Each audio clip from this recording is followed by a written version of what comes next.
tutti e benvenuti in questa nuova video ricetta.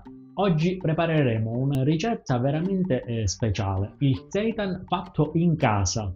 È un ingrediente che generalmente troviamo al supermercato, ma oggi vedremo come prepararlo facilmente a casa e che è addirittura più buono rispetto a quello comprato al supermercato.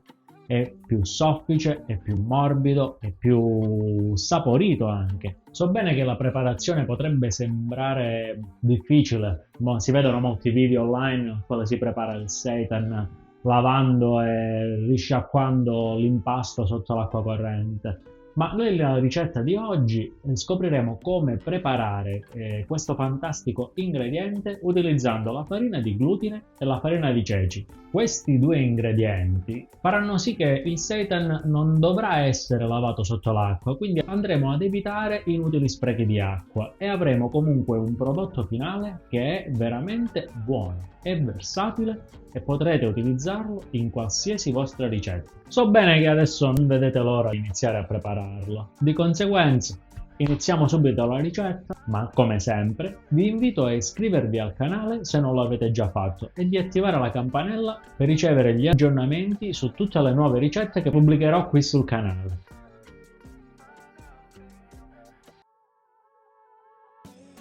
Per prima cosa andremo a preparare il brodo che servirà per la cottura del seitan fatto in casa. Per questo utilizzeremo le parti esterne del porro, due piccoli gambi di sedano, un gambo di un cipollotto, dello zenzero che andremo a dividere a metà e una carota che andremo a pelare e andremo a tagliare.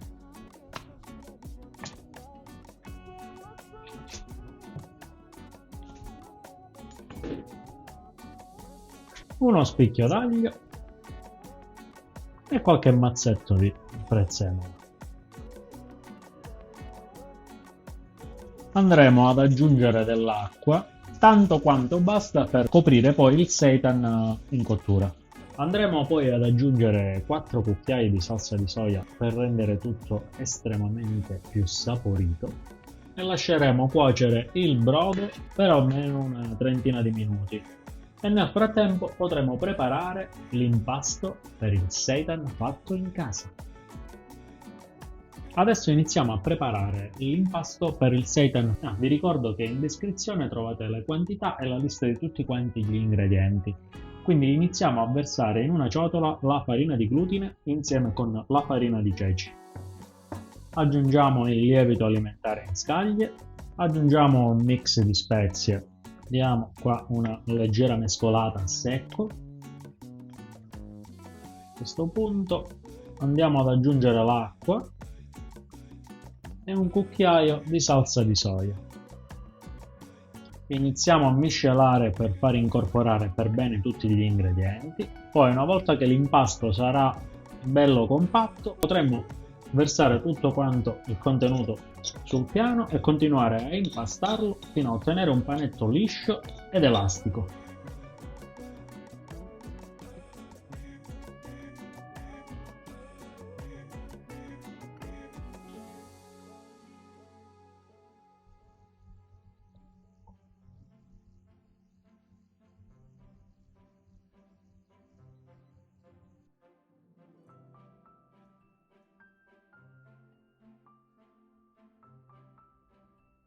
Trascorsi 10 minuti di impasto, il panetto avrà questa consistenza qui.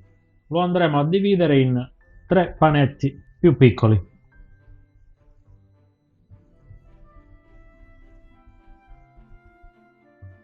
Una volta che i panetti saranno pronti, li lasceremo riposare coperti per almeno una mezz'ora. Dopodiché li andremo a cuocere nel brodo che abbiamo preparato in precedenza.